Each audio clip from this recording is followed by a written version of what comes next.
स्पर्श सुख म्हणजे प्रेम नक्कीच नाही, तो प्रीतीचा मूळ रंग नाही, तो नुसता अभिलाषेचा तवंग, एक सवंग लालसा जाता येता भेटत राहते, जाणवते.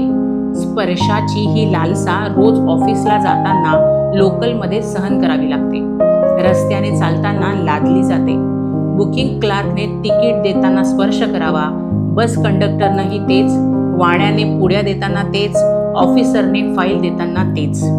हीच लालसा ऑफिसच्या लिफ्टमध्ये सुद्धा सुटाबुटात चिकटून जाते.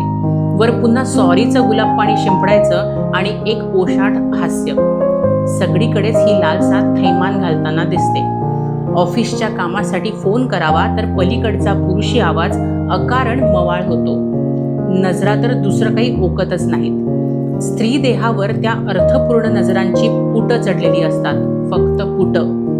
भारतीय युद्ध समाप्तीनंतर श्रीकृष्णाने अर्जुनाला प्रथम रथामधून उतरायला सांगितलं. अर्जुनाला नवल वाटलं, तरी कृष्णाचं ऐकून तो उतरला.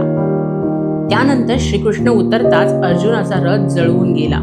त्यावर श्रीकृष्णाने सांगितलं, कौरव सैन्याने टाकलेल्या अस्त्रांचा परिणाम रथावर झालेला होता. अगोदर जर मी उतरलो असतो तर हा रथ तुझ्या सकट जळून गेला असता.